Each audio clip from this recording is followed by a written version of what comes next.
Hi there, my name's Michael and welcome to Tabletop-Infiltrator. In today's video we'll be having a look at some reinforcements that have joined my custom Space Marine chapter, a 5-man Primaris Eradicator squad. We'll have a look at how the squad turned out, check out their datasheet and how I plan to use them on the battlefield. So with that said, let's jump in.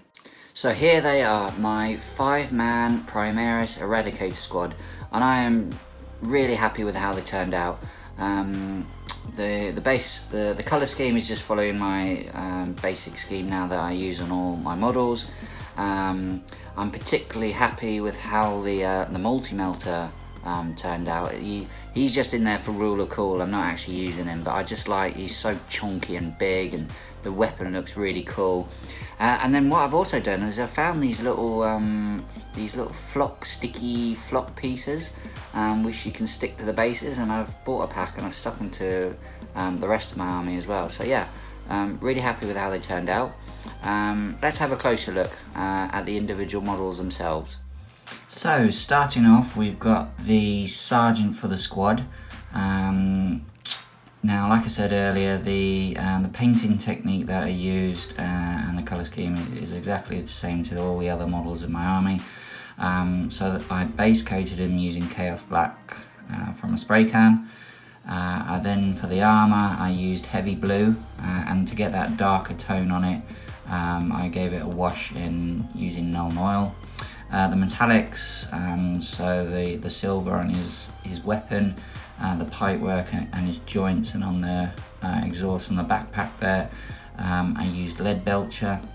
The gold metallics, I used Balthazar Gold.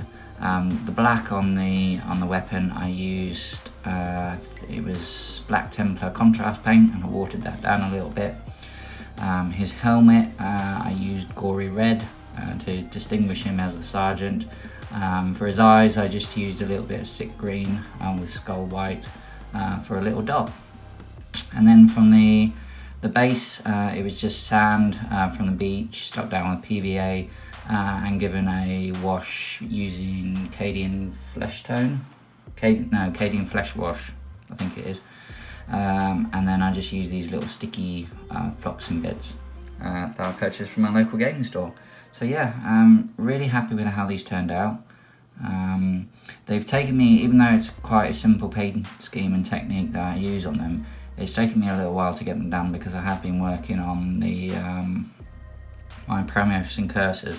So I've literally been doing a little bit on them each week.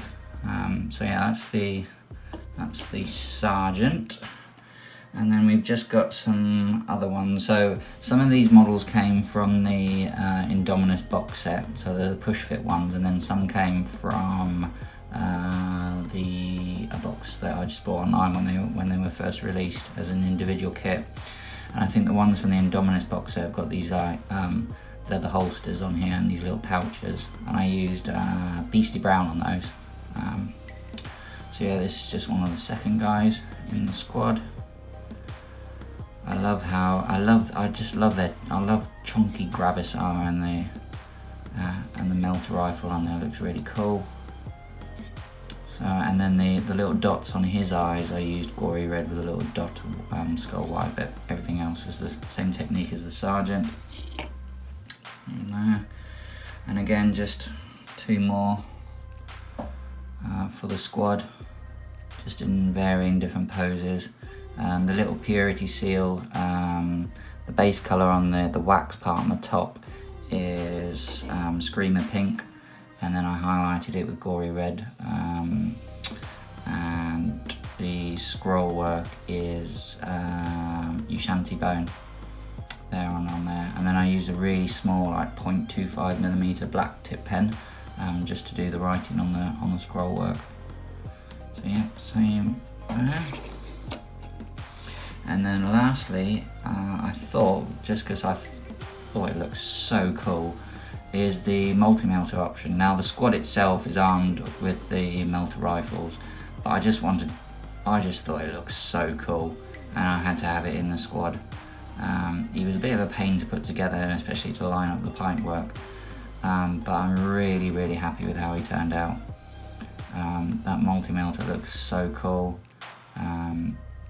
just the pipe work and the heavy duty backpack on there to power it looks really, really cool. So yeah, that's a little close up of the squad. So next, how do I plan? Next we'll have a look at their data sheet.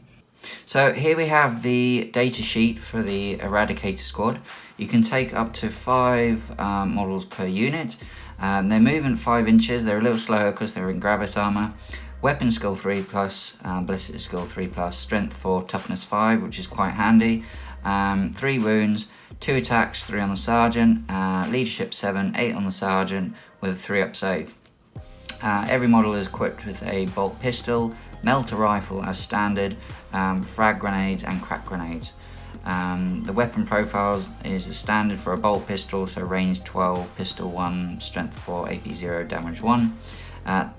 The melter rifle, which is what they're equipped with as standard and is what I've equipped the squad with, is range 24, assault 1, strength 8, AP -4, really good cut through armor and heavy infantry really well, and D6 damage.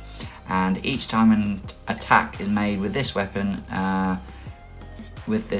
targets a unit within half range. That attack has a damage characteristic of D6 +2, which is really good.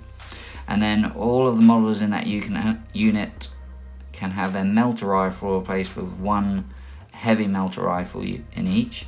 So the range on that is 24, so it's the same as the melter rifle. This time it's heavy 1, and that's probably the reason why I haven't gone for them, is because it essentially slows the unit down, and if you want to move them you'll be hitting at 4+ instead of 3+. Strength 8, -4 AP. In the Devastator Doctrine, obviously, that got up to -5, so really good in the first turn if you want to pick something off. It's D6 damage +2, however, as standard, which is really good. D6 can be a bit swingy, which I'll get onto later.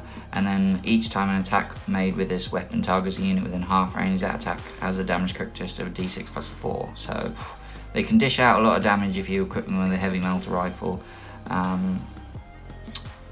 That's really deadly.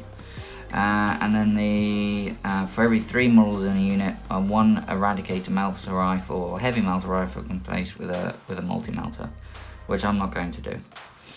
And then they've got Angels of Death and combat squads, and then they've got a special ability, Total Obliteration. So in your shooting phase, each time this unit is selected to shoot, if it has not advanced to this turn, it can unleash Total Obliteration. If it does select 1 enemy unit, models in this unit can shoot twice this phase, but they can only make attacks against that enemy unit. So basically just shoot twice at the same unit. Keywords, it's Imperium Adeptus Astartes, Infantry Corps Primaris, Mark 10 Gravis and Eradicator squad. So they're 45 points per model. If you just go with the stock standard melter rifle. So for a squad of 5 it works out at 225 points. If you want to upgrade to the heavy melter rifle, I think it's +5 points. And if you want a multi-melter in there, it is an extra 10 points. So yeah, so looking at the data sheet, it's quite a good squad, and you'd be expecting it to dish out a load of damage. So I'll talk you through now how I plan to use them on the battlefield, and just talk through some of the practice games that I've already had with them.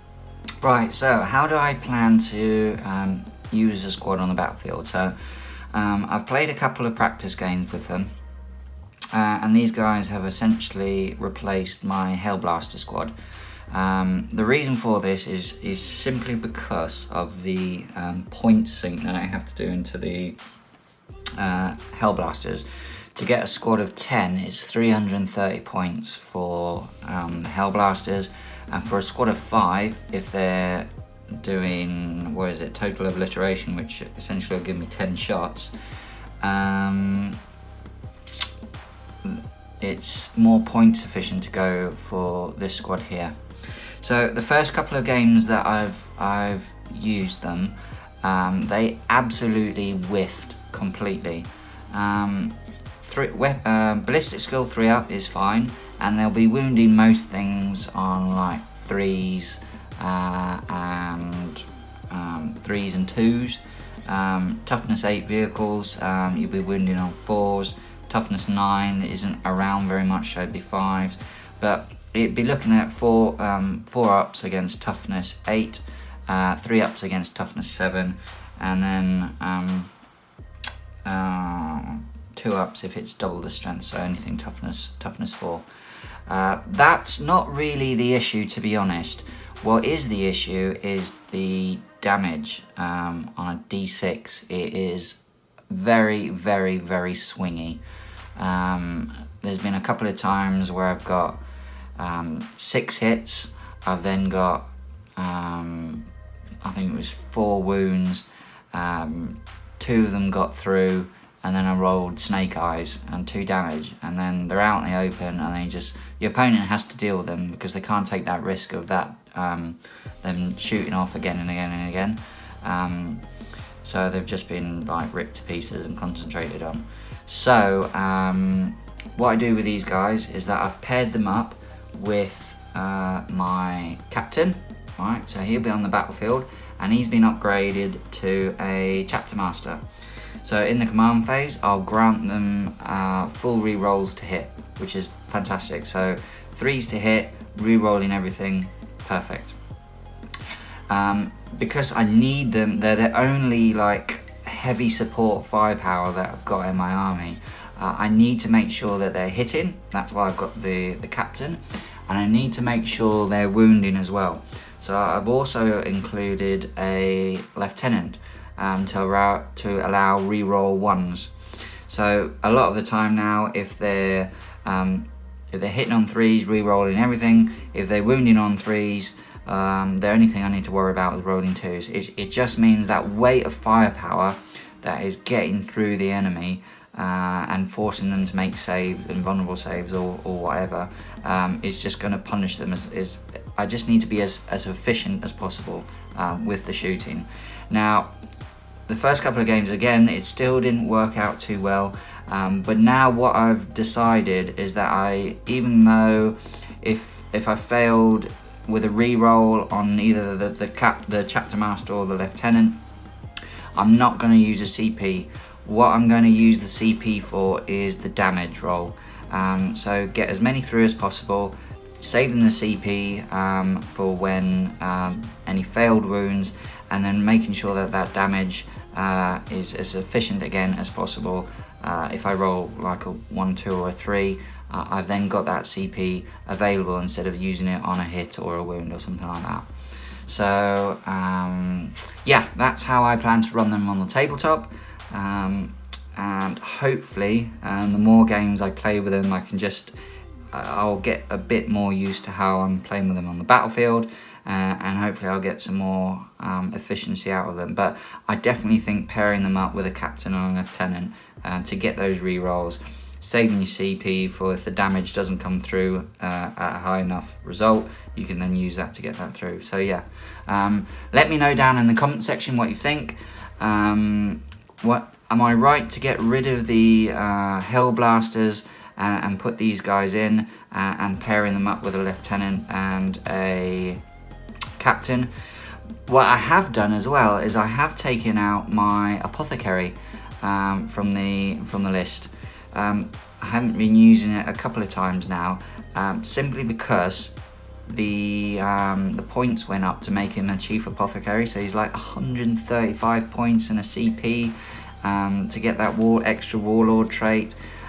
He's more of a luxury now than a must-have in your army. Now, there are a couple of stratagems you can use on the squad as well to help them out. Transhuman will mean any shots coming through will only be wounding them on a 4-up. However, they're toughness 5, so that may not be necessary all the time unless it's like heavy firepower that's coming through or like a really dangerous melee weapon. There's also a stratagem called Unyielding in the Face of the Foe.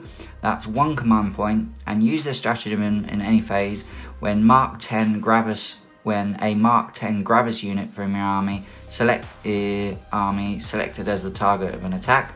And to the end of the phase, each time an attack with this damage characteristic of 1 is allocated to a model on that unit, add 1 to any armor saving throw against that attack. So against small arms fire, they're actually really good. Especially you can use it in any phase. So I played a game recently where I was coming up against some Necrons, and it was damage 1, and I just had to make sure that they weren't killed off so I could use them again in the next turn, and I used that, and it really helped reduce that that firepower coming through, because Gorse weapons I think are -1, so it just negated that and put me back up to my 3+ save. Having 3 wounds helps as well, and that toughness 5. So yeah, again, let me know down in the comment section if you think that's the right idea, swapping the Hellblasters out for these guys, removing the Apothecary and just relying on that toughness 5, maybe transhuman, that unyielding in the face of the foe stratagem, and then the Chapter Master and the Lieutenant paired up them to get that efficiency. So yeah, let me know what you think. So those are my Primaris Eradicators, and I'm really glad now that they are finished up and included in my custom Space Marine chapter, and I'm really looking forward to using more on the tabletop. Like I said earlier, I have been using them. They've been a little bit whiffy, especially with that D6 damage, and that's why I've paired them up with a Chapter Master and a Lieutenant, and it's just a case of using them some more, just to get used to how they play on the tabletop and different tactics. But I think points-wise, they're more efficient to use those than Hellblasters, and it gives me some more other options I can add into my army. And as I alluded to earlier on the video, I have been making some changes to my army list. Hopefully with my incursors finished off soon, I can give you a full recap of the new army list, and then I'm going to get onto the tabletop, play some games and see how I get on. I've really been knuckling down and seeing and doing my research on the units I can have in my army. I still want to have it heavily themed with that Phobos armor heavy side of it, units infiltrating, sneaking on from board edges, that sort of thing, just to keep my enemy tied up as long as possible, so I can score points on primaries and some secondaries, supported by some heavy firepower and then some hard-hitting close combat units. That's what I'm trying to go for, and that's the theme I'm always going to try and run in my Space Marine army. So yeah, let me know down in the comment section what you think. Is the paint job okay? Is the tactics I'm going to use okay? If you have any hints and tips for using them on the battlefield, let me know. Would you use the heavy melter rifle? Would you include a multi-melter in there? I'm not sure, but absolutely up for a discussion on it. So yeah, hope you've had a look at. Hope you've enjoyed them. Wish me luck. Hopefully I can kill some Xenos or some heretics or something like that quite soon with them. If you've enjoyed the video, consider giving me a thumbs up. I'm not sure if YouTube have changed it yet and gotten rid of the thumbs down, but if you didn't like it, give me a thumbs down. And if you want to support the channel even more and you like seeing content, hit that subscribe button down there in the corner, switch on notifications so you never miss a video, and I'll hopefully see you next time.